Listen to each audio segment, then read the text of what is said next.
Cashflow Diary Podcast, episode 105. Welcome to yet another exciting episode of the Cashflow Diary Podcast, the podcast that teaches you insider tips, tactics, and strategies for creating leverage streams of cash flow into your life. Learn from top-performing entrepreneurs, business owners, investors, and thought leaders from across the globe as they share their secrets to success. Like what you learn on this and other Cashflow Diary podcast episodes? Go to learninvestingnow.com and sign up to receive powerful tips and information that will help you succeed as an entrepreneur and investor. Now, here's your host, investor, entrepreneur, business owner, educator, speaker, author, and master facilitator of Robert Kiyosaki's cash flow game, Jay Massey.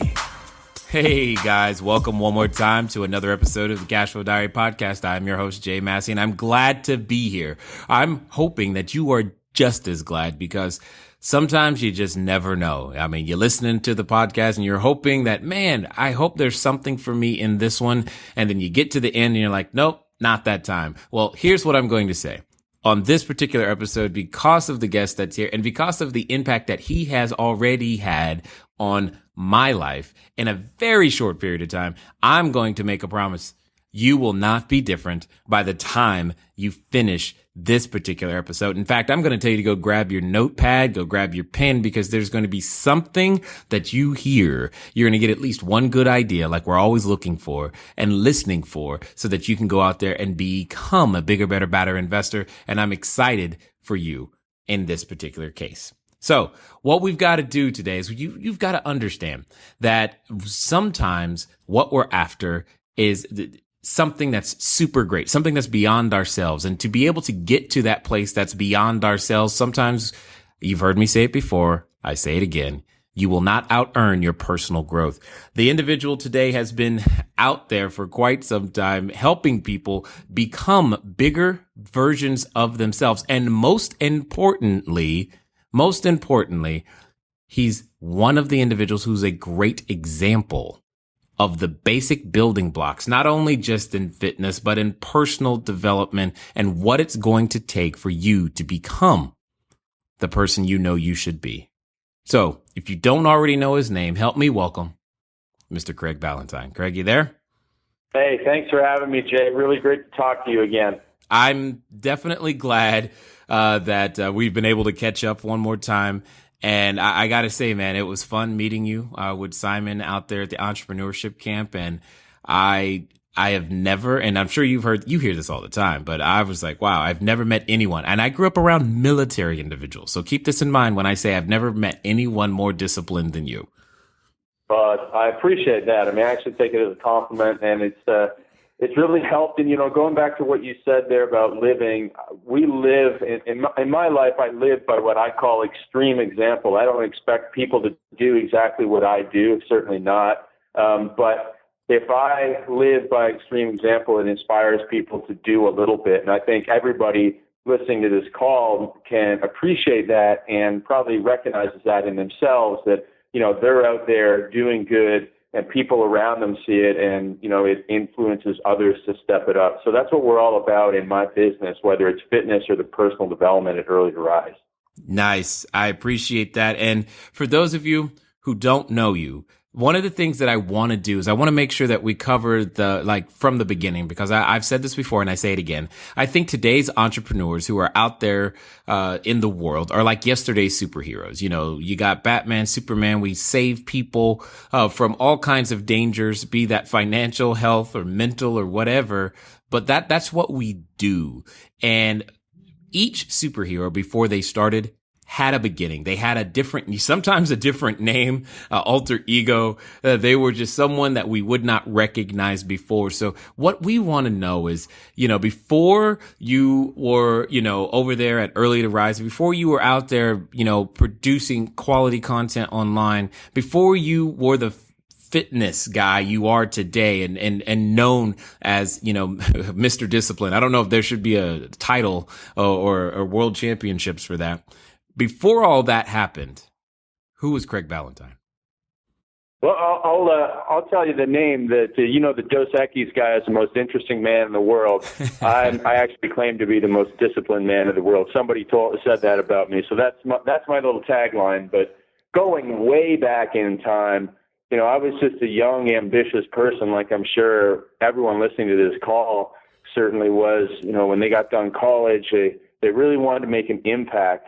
And, my story actually goes all the way back to when I was 4 years old and I was riding home from town. I grew up on a farm outside this city, actually the city where Justin Bieber is from, if you can believe it or not. We won't hold that against you.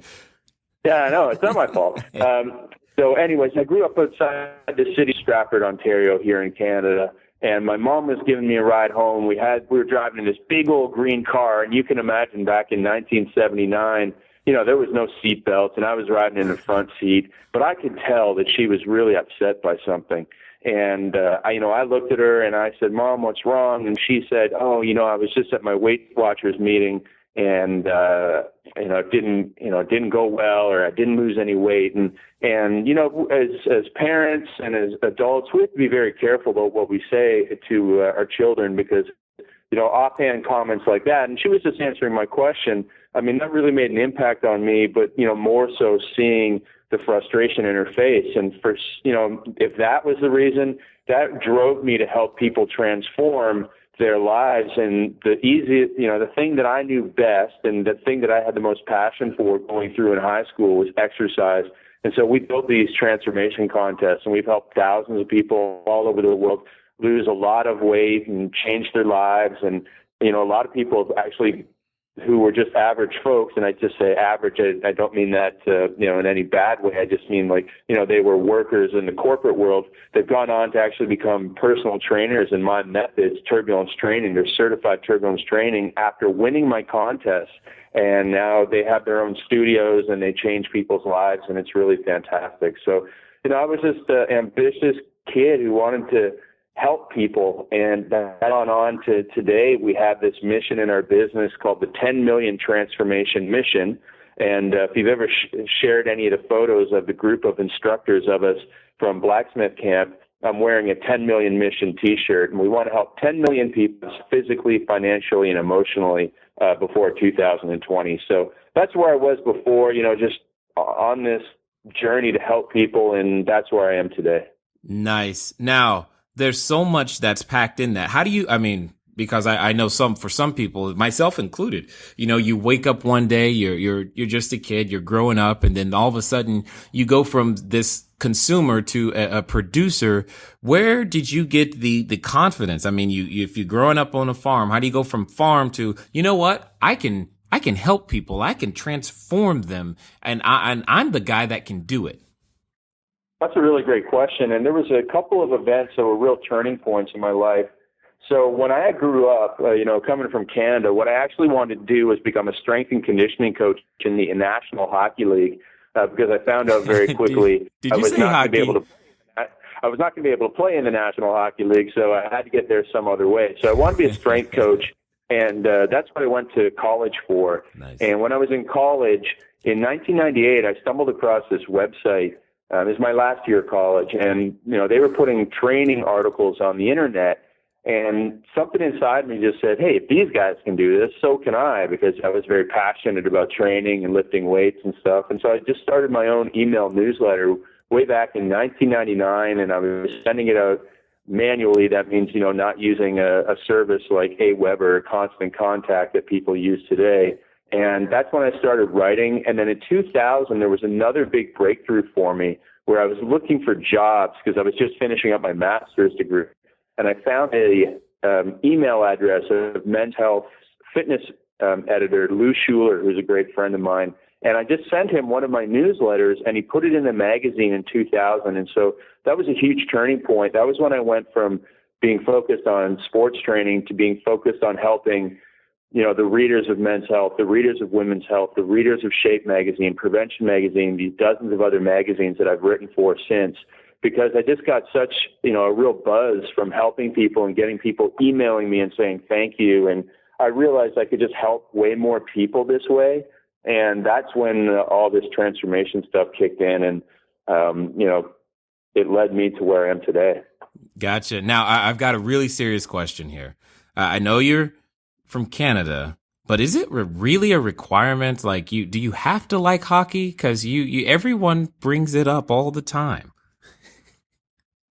It's definitely a requirement, but it's just something, especially I grew up in that little small town, and it's something you just don't have a whole lot to do. So, especially in the wintertime. So, I mean, I love that game, playing it more than watching it. And, it's some of the best memories of my life, especially as a kid, were playing that game. That's funny. It seems to be consistent throughout most Canadians that I've run into. There's a connection to it.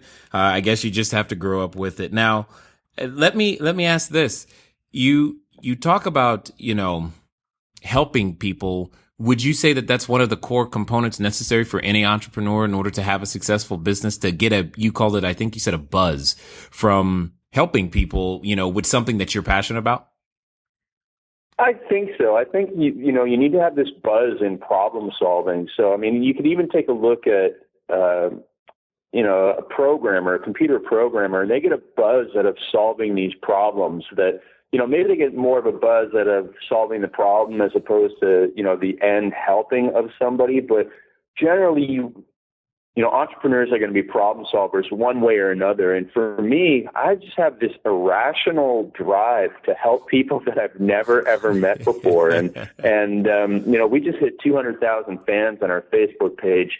And I just love going on there. I go on there once a day for like 10 minutes and read the comments. And I mean, it's amazing. I mean, you're experiencing this right now with your podcast. You have no idea how many people you're helping. And the people that are out there in the cash flow world helping people, whether they're buying houses or, even you're renting a house to somebody, you don't understand the impact that you're making on these people. It's a huge, huge service, and you're helping people that you don't know. And, it might be that they finally found a home in a great neighborhood and their kids can go to a great school. And the tough thing is that we'll only hear from 1 in 10,000 people that has a great response. And the thing that I don't want anybody to get hung up on is when you hear that 1 in a million negative response from somebody, because we all have critics. There's even websites devoted to hating on Mother Teresa, believe it or not. So if she can get critics, you will too. And don't let that stop you, because at the end of the day, going all the way back to your original question, yes, you are going to succeed so well in life when you help people and you just add value to the world. Now, what I find interesting, and I hope everyone caught it. There was 1 in 10,000 who give you something positive to say, and then I think you said 1 in a million or 1 in 100,000. So there was less, even though there's still that one that's out there that was negative. There was still less of them. So make sure you catch that math, because that was definitely important. But you also said something that I thought, that I know personally to be true. You said you go on Facebook once a day for 10 minutes. Now, knowing you, that requires structure, that requires discipline. And I have seen you do this, and I'm just like, wow, how on earth? Because I'm sure many people right now would love to be able to restrict their Facebook time to just 10 minutes and only once a day. So talk to us, if you will, a little bit about having more structure. Yeah, there's something that I call the more structure in your day, the more freedom you will have in your life. And it's a paradox, because as soon as you say structure, people, they don't want to think about rules and rigidity. But the more rules that you have for your life, the better off you will be. For example, when I didn't have rules in my life, and I only have 12 of them, and I've written an article about it on my website, but one of them is I don't check my email until after lunchtime. And, when I didn't have rules in place, I was checking my email as soon as I woke up, like a lot of people do. And all it takes is that 1 in 1 million negative email that shows up that can ruin your day. And so you got to keep that junk out of your life. And so it can send you down rabbit holes of looking at YouTube videos and that sort of stuff. And so I have that rule in place. And I have, this one's not written down, but it's in my personal, in my mind anyways, is that I only am allowed to go on Facebook for a short amount of time once a day for business purposes. I don't even use it for personal purposes. And I just know that we all have to know what the priorities in our life are, because we all feel like we are running out of time, and we all are. But it's often because of the choices that we make. And so one of the things that I have written down on my, I have it on a Word document, which is where I keep my to-do list. And then one of the things I write down first thing on my paper to-do list every day is right decisions. What are the right decisions for your life? And the more of the right decisions you can make, and you know what they are, the better off you're going to be. And so going back to the structure that you need to have in your life, I'm a big fan of scripting your day and even scripting out your week in advance so that you know what to do in the certain time blocks, you know how long you have devoted to certain activities, so that you don't end up at 5 o'clock at the end of the day saying, where did the time go? I didn't get anything done. So, one or two other things to say about that is make sure that you work on your number one priority first thing in the morning, because your day is won in the morning. You have to win your day first thing in the morning, because if you do that, then you'll have this feeling of satisfaction. And there's something that powers motivation and momentum in life, and that is the feeling of progress.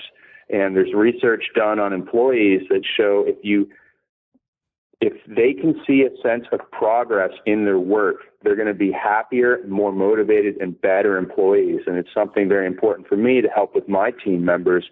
And, if you're in a work company where everything's going wrong and no one has this sense of progress, that's the American way of saying progress, which is what I say progress.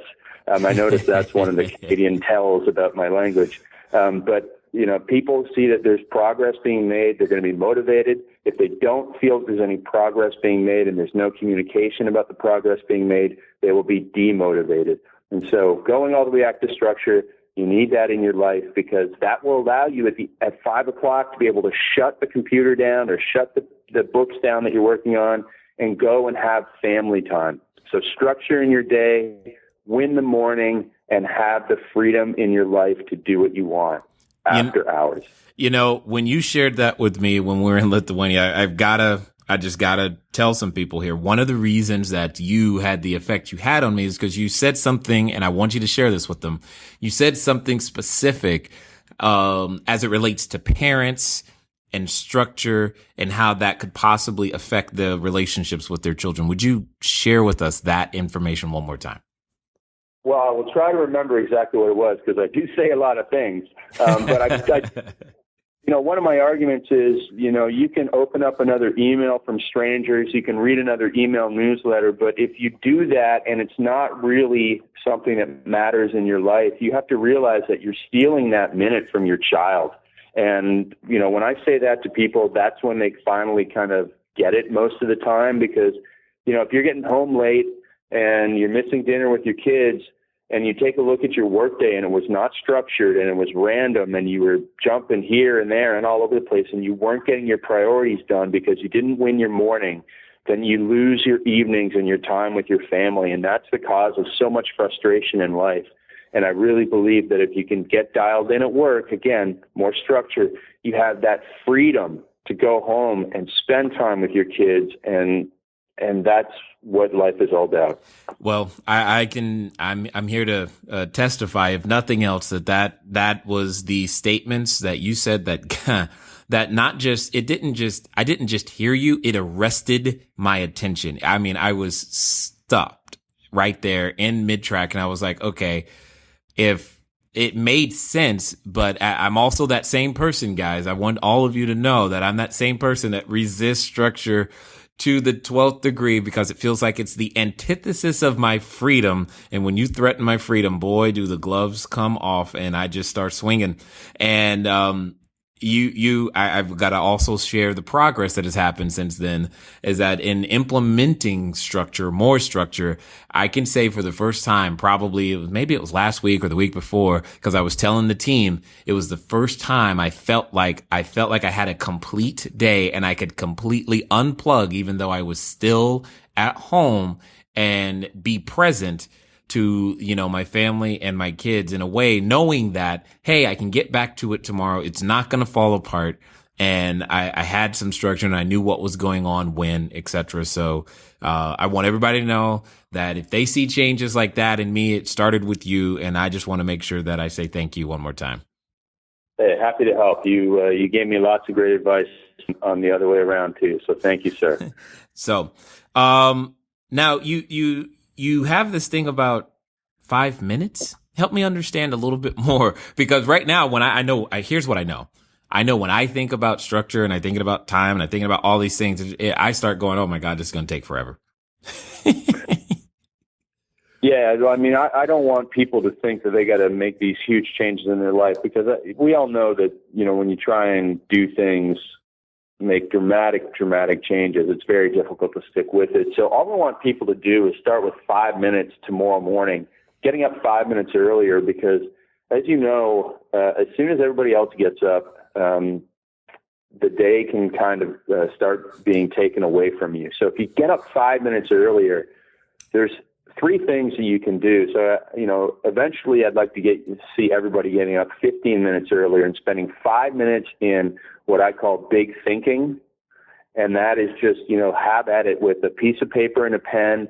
Don't edit yourself at all. Just write down your 10 big ideas that, could be 10 ideas for like where you can find a great deal in a house. It might be 10 vacations you want to go on. It might be 10, second incomes. It could be 10 ways to do better with your investing. Every day is something different, and just 10 big ideas. And I must give credit to my friend James Altucher, who showed this to me first. But I do this every morning, 10 big ideas, and just let your mind go. And, you'll really feel like, maybe 1 in 100 is something that you can act on, but getting those ideas out there is really, really important.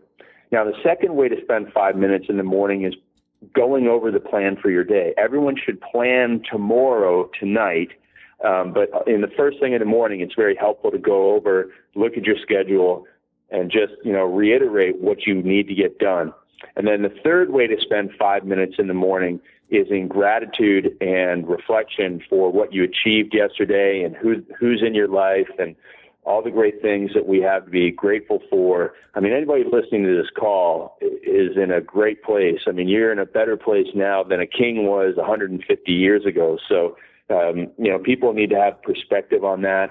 And again, it goes back to that research showing that if we can see some achievements in our life and also have gratitude for what we have, we're going to be more content and fulfilled, and also have that momentum and motivation to keep going every day when there's dips in the road, which we all will have. Yes, dips. Some people call those cave or cliffs, but yeah, I hear you. We'll call them dips for now. So when you say plan tomorrow tonight, you also said earlier something about scripting your day in the week. Is that the same thing?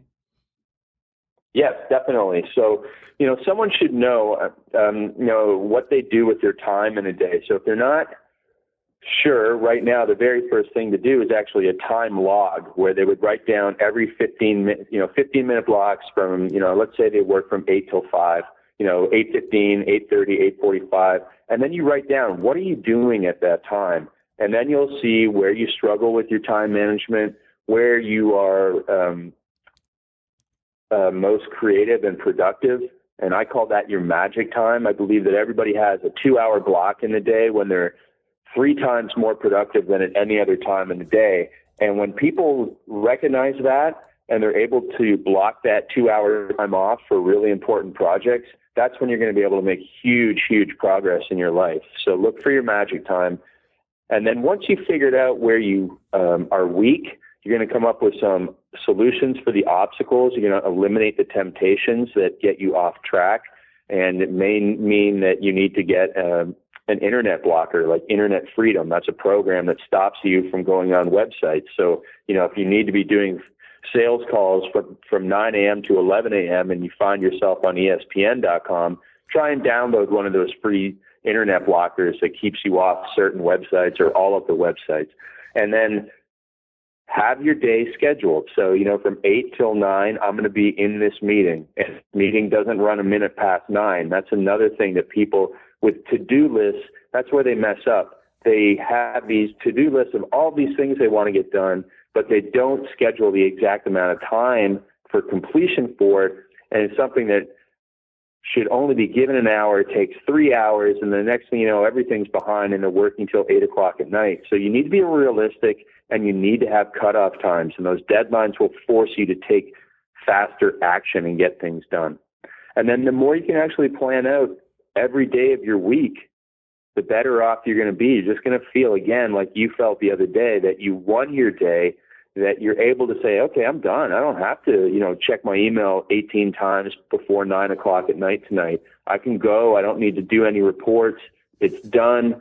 It's family time. I'm going to Jimmy's ball game, and I'm actually not taking the phone. I'm going to sit there and watch the game for once.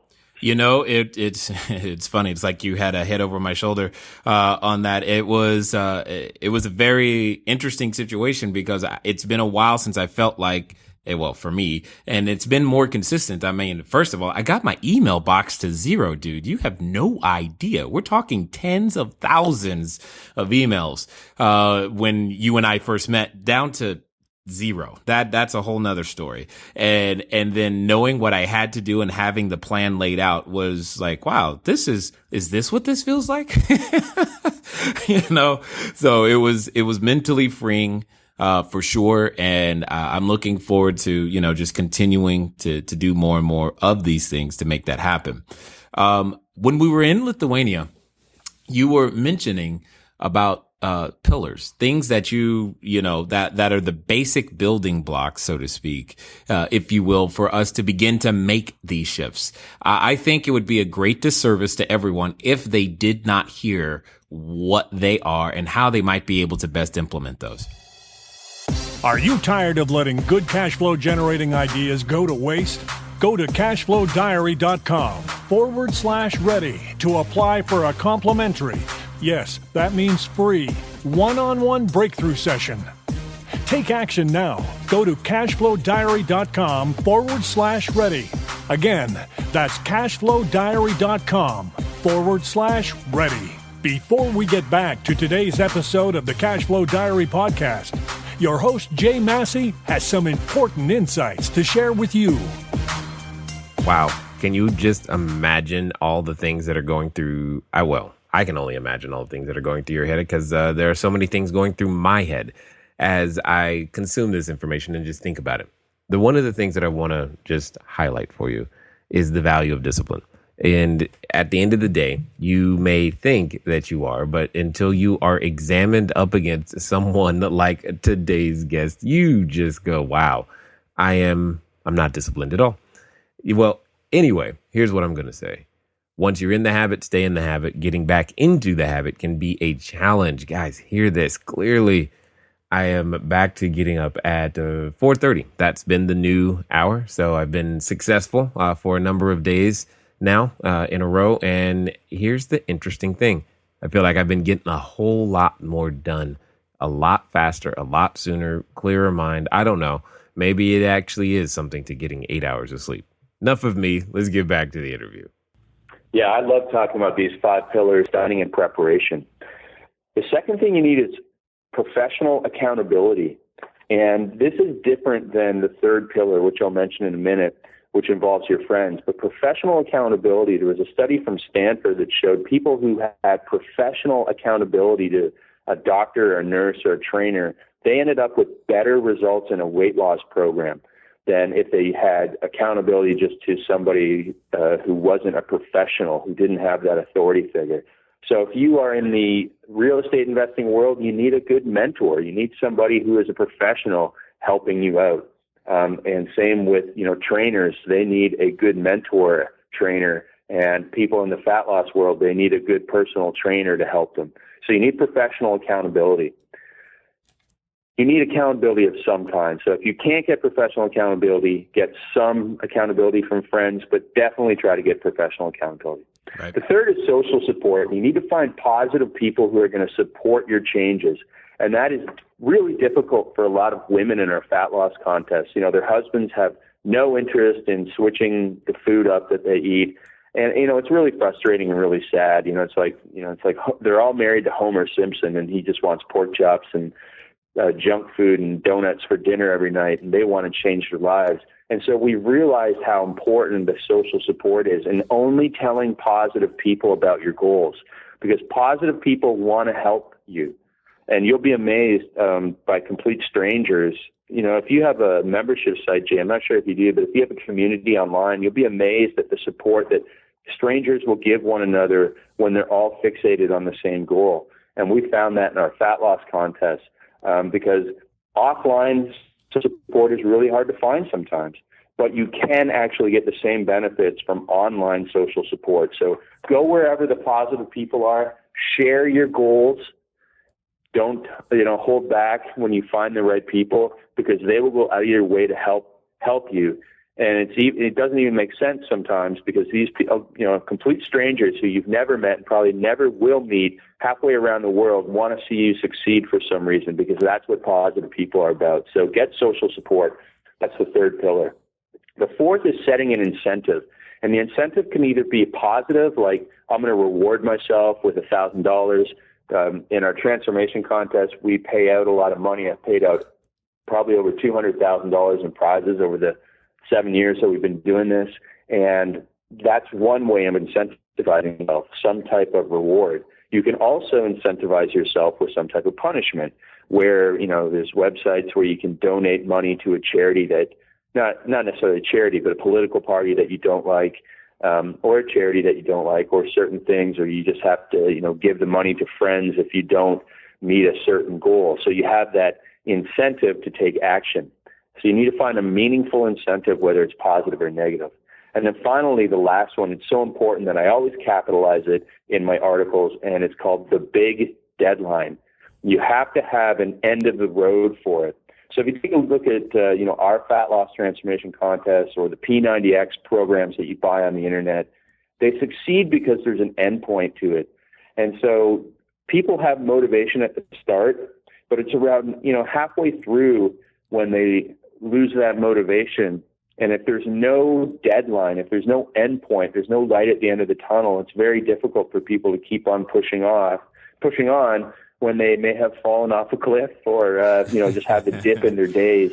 Right. And, we all know that feeling when, it's like, I just want to quit. But if there's a deadline to it, we can at least say, you know what, I'm just going to go, I'm going to push on. And the closer the deadline gets, the more action you will take. The deadline is an amazing, amazing thing. And anybody who ever went to college and had to turn in an essay at a certain date knows what you can get done when a deadline is near. So that is the fifth pillar. You have all five of those in place, and some of them take no work on your part. Once you get social support, people do the work for you.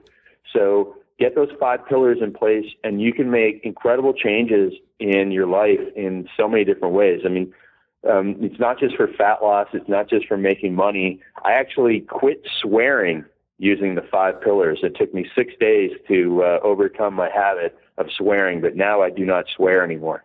Nice.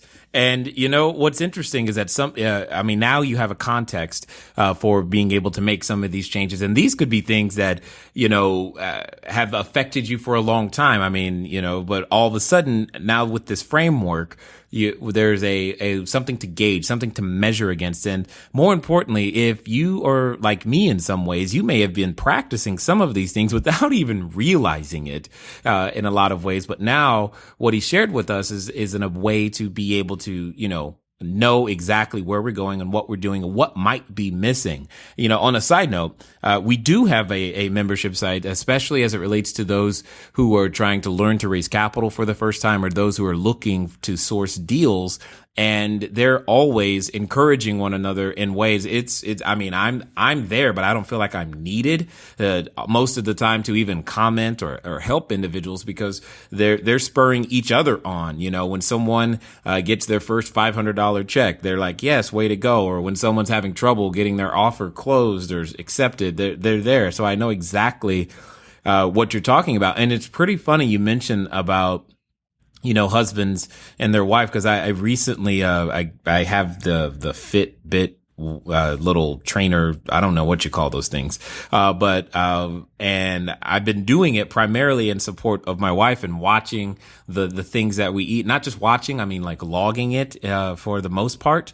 And it's just interesting how that support makes a difference, for her in the real world. But I gotta remind, man, I don't know if you remember, but you gave me one of those like bison bars before we left. That was not good. You gotta to hear that. You gotta help me, man. I was like, whoa, that was, I'm like, okay, I'm gonna have to work on that one, when it comes to the planning of the meals, et cetera. I'm sorry to hear that, my friend. It's okay. But hey, I tried it. That's all I know. We'll get there. We'll make the changes that need to be made, for sure. And I can remember, one of my first incentives, and I know it's going to sound silly to most people, but you may have heard me say this before, is that there was a USB hard drive, just, one of those USB little flash drives. I said I wasn't going to purchase one until I earned self-employed income. That was like my first step.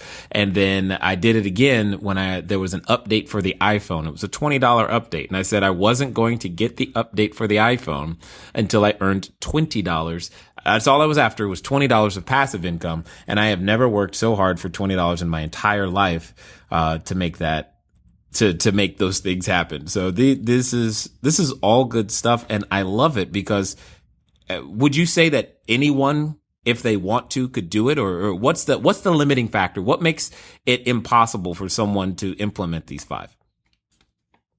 I don't think there's anything that's impossible. It really, a lot of people say they want things, and, like a lot of people say they want $1 million, or they say that they want to lose 20 pounds. But at the end of the day, that's, it's just people saying that because they are saying it because other people want them to say it, or, they think society wants them to change. And they really must have that burning desire to make the transformation.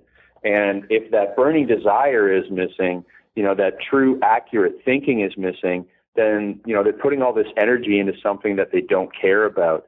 And, just an analogy or, a story from my life, we ran this transformation contest at Early to Rise, where there was a fat loss contest, there was a wealth building contest, and there was a, personal enrichment section. And I said I was going to learn how to play chess just because, I thought that sounded smart. And I lasted like 3 days because I didn't really care. And then what I actually cared about doing was starting to meditate. And because I had tried this a couple of times before, I've had anxiety in the past, and I really needed to overcome my anxiety. I wanted another weapon in my arsenal to overcome that. I knew that meditating was good for me. And so when I finally realized that what I really wanted and applied the 5 pillars, I succeeded, and I've meditated every day for almost 2 years now straight. I mean, I haven't missed a day, even if I've only been able to do 5 minutes. And so it's finding that thing that you really want to change, and not trying to change something because others, are peer pressuring you, or, you think that that's what society wants. You do have to align your priorities with the pillars, and that's when the breakthroughs come. Got it. Now, you bring up something that I think is paramount, because you said something that I'm sure shocked some people, or they're thinking about it, because I think about it. You said things as it relates to the big deadline. You said, you're successful because there is a deadline. And in my head, I instantly go, okay, Craig, but there's never a deadline to being this level of discipline. When do I get to, quote unquote, relax and go have fun, or something of that nature? And then you talk about actually a goal you set but didn't achieve. And then you talk about a goal you set and did achieve. So how does one manage their, accomplishments when they actually do get something right, if we're always pushing towards the things that we want? Well, I mean, we're always going to be pushing and trying to improve. But one thing that I find with people's goal setting is, and I made this mistake for years, and I finally actually just wisened up to it in the last, 18 months, was we set too many goals. And so when you set, 20, 30, 40 goals, you have that shotgun approach. And so I recommend limiting your goal setting to, 3 to 5 goals. And I actually set one major goal in 4 major categories of my life: health, wealth, social self, and personal enrichment. And when I limited it down to just those 4 goals, it really took a lot of pressure off me in terms of, now my days they don't have to be filled with a million things, because I'm only really focused on certain priorities, because you can't do everything. You can't be everything to everyone. You can't, be a 9-to-5 worker, a person who works from 7 a.m. till 6 p.m. and also goes to every parent-teacher meeting and goes to every one of your kids' ball games, and also, stops by your neighbor's house with a cake every night because you bake it. You can't do that. It just is physically impossible. And so you have to back off and look at where you can make the most impact, and also what your number one priorities are in those, whether you're going to have 4 different areas like I choose number one priority. Because as my mentor, Mark Ford, a guy who has written many books and done a lot of great things and achieved great wealth in his life, said, when he focused on just one goal, he was able to change everything. It changed his, the way he viewed money, the way he viewed time, the way he viewed relationships, the way he viewed his work, the way he viewed his goal setting. It changed everything when you just have one laser focus. And that allows you to back off on so many other things. And therefore, again, it goes back to that structure. You will have more freedom in your life when you have more structure. You'll have more free time. I've been to Europe 4 times in the last 12 months because I have the freedom from the structure in my life, over there with you and also on some other vacations. So I think that it still is a paradox for a lot of people to get more disciplined because they think that is going to rob them of the freedom that they have, but it actually increases the freedom that you will have. And I want to underscore that, and I want to say that for those of you who are thinking that way, that's definitely a common thought and a theme that runs through my head. So understand that I'm beginning to experience that paradox. And as I go through it, my kids are grateful. Everyone around me is grateful because I've been more present at many more things, at least mentally. If nothing else, I've been mentally there as opposed to in 12 different spots at the same time. So yeah, Jim Rohn has a great quote, and a lot of people have said stuff similar to this, but I saw it attributed to Jim, and he said, "Wherever you are, be there." And I mean, that's at the end of the day, when you're around your family, be there, and don't be on your phone at the park. Right. If you can't leave that at work, it means you don't have the structure in your day. Yeah, you got that right. So talk to us a little bit, if you will. When you actually do achieve something, or maybe you set out to achieve something, but yet either A, you realize, like you said with chess, that wasn't that big of a deal, or it's you just find yourself not hitting the benchmarks that you're hoping to hit. How do you process that without feeling overwhelmed and like, oh my God, it's all over, I can't do this? How do you coach people through that process? Well, I actually have a personal rule that nothing matters. And so people need to understand that, whether you are going through something that is tough in your life, whether it's, personal struggles or whether it's financial struggles, first of all, everything will end. Everything good ends, everything bad ends. And you need to understand that. But none of it really matters because you can bounce back from anything. So there's so many second chances given to people, and you can, look at celebrities who have made big mistakes, or you can look at politicians who have made big mistakes, and they come back. And so whether you are struggling or not, you just need to really understand that there's nothing else you can do. You can't quit. If it's a priority to you, you just have to keep on pushing on, whether you've fallen off the cliff or whether you've had a dark day. So, we always just want to refocus and say, okay, this is what we learned today, but here's how we can be better tomorrow.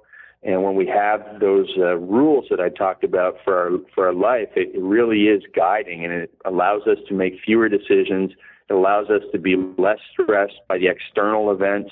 I'm a really big fan of what's called Stoic philosophy, and an ancient Stoic philosopher named Epictetus and his books and his wisdom, just because, again, it really comes down to three things: control what you can, cope with what you can't, and concentrate on what counts.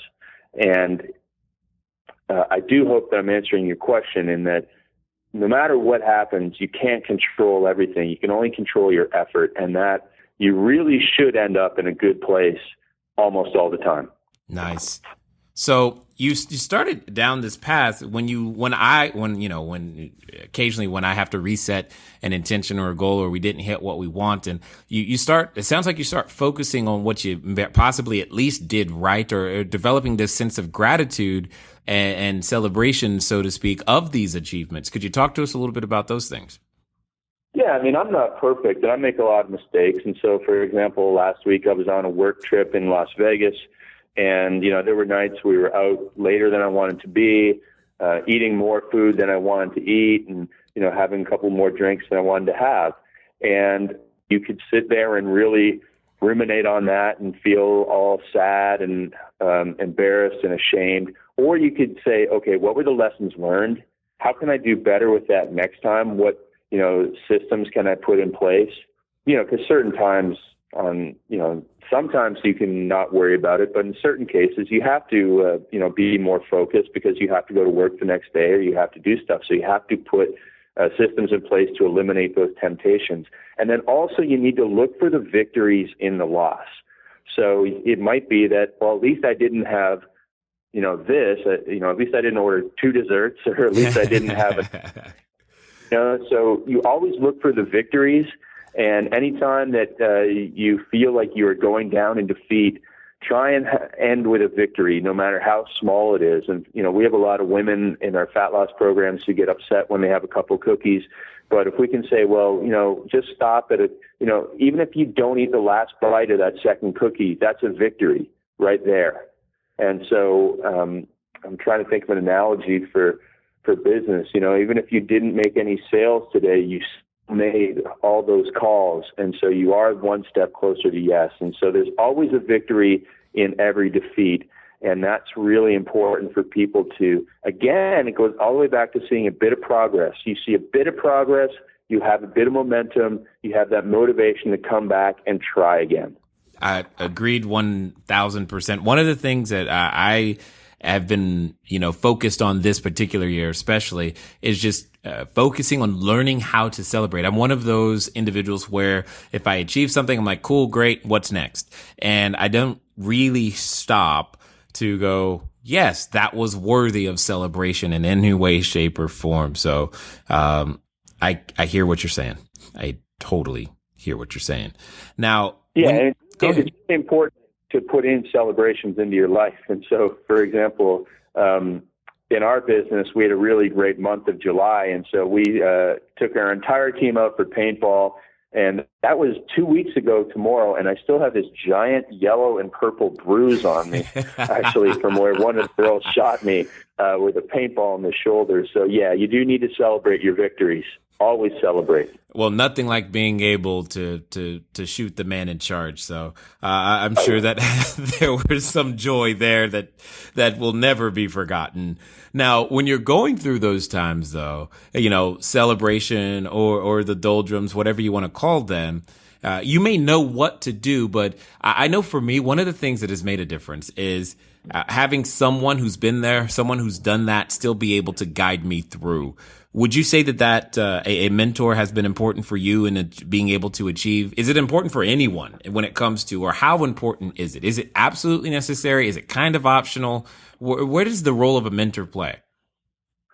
To me, it's been, irreplaceable. And I would say the biggest mistake I ever made in my life and my business career was not getting a mentor sooner than I did, because as soon as I did, my results in my business literally went exponential. And so, they do exactly what you say. They've been there and done that. They show you exactly what to do. So you could take 3 years to figure out something that they can show you in 3 hours. It's ridiculous not to have a mentor. And, in my business, in the fitness business, a mentor is simply a personal trainer who's helped other people.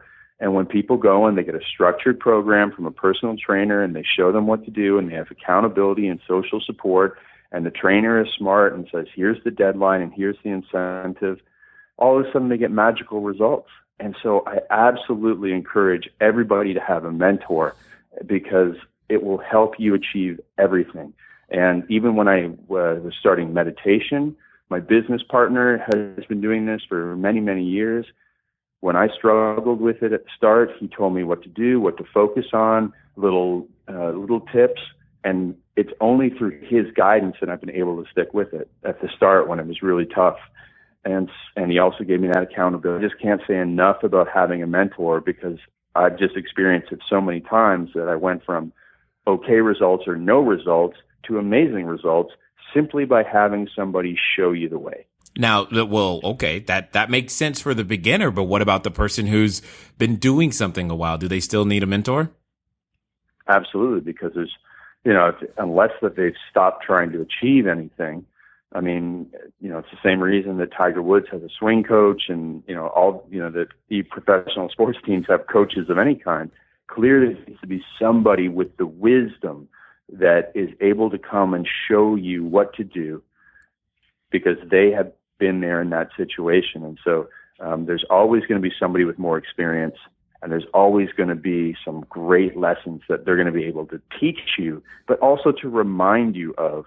And in many cases, sometimes we just need that kick in the butt from a mentor as well. Yes, a swift kick indeed, and swift kick indeed. Now, I know that for many individuals, maybe they're meeting you for the first time here, maybe not, but they probably at this point are going, man, I would like to experience deeper levels and more of this. And I happen to know that you got an event coming up here really soon. Could you tell us two things? One, a little bit about the event, and most importantly, how we can find you ongoing. Yeah, certainly. So the event is kind of specific for people that are interested in starting an internet business or getting more people to their website if they have one. And it's called the Online Info Blueprint Workshop. And so I've been actually helping people do what I do, which is make money online. I've been doing this since 2007, and we have lots and lots of success stories. And at this event, we're actually going to have Kevin Harrington from Shark Tank as well, and he's going to show you how to profit and productize your knowledge, which means taking all the information that's in your head and turning it into something that you can help people all around the world and make, whether it's a second income or whether you can go full time with this, as a lot of my clients have done. So it's onlineinfoblueprintworkshop.com, and it's down in Southern California in Orange County in November 2014. And for people that want to get more help with transformation and with time management, just improving sales skills, because we have a lot of articles on that as well, I encourage you to check out our website, earlytorise.com, and 12 rules. You'll go to my rules and you'll see the rules that guide me every day about when I check email and phone calls and exercise, and also my mindset and also my major priorities in life. So that will be helpful for people to see like how they can set just a couple of rules that will help them overcome some temptations or the things that put them off track. So that's the first article I'd recommend people read on that website. And again, we delivered really great content every day just by email with great writers and great contributors. I love to travel and I love to help people. So, we went and we met this summer at the blacksmith camp. So that was in Lithuania. And then after, had the energy of all those young kids and, being able to be mentors to them. I mean, that's the kind of thing that I love to do. And so, this weekend I was in Las Vegas for my mastermind group. And, so that was a combination of travel and helping. And I get a kick out of being able to travel the world, help people, and make money with my friends, which is what I do in my fitness business and with my mastermind group. And so I'm just a very, very lucky person. So I'm very grateful in my off time as well. And, reading from mentors, I call them virtual mentors. Anybody who's an author who I read from, I consider them a mentor. And so that's another thing that I like to do. And then I don't play as much hockey as I'd like to play, Jay, to be honest with you. But, this winter I'm going to try and put a little rink in my backyard and get back into the game. So playing sports and staying active is another thing that I like to do as well. Awesome. Well, I definitely appreciate your time today. I hope that you see a return on your investment here with the Cashflow Diary audience. I certainly did. Awesome. Guys, you know what it's time to do. It's time to move at the speed of instruction. You've given you some very specific things to do. Online info, blueprintworkshop.com. Get over there. Early to rise. That's also a hint. Get up earlier so that you can win the day in the morning. It's been awesome talking with you one more time, and I look forward to talking to all of you again soon. Until next time.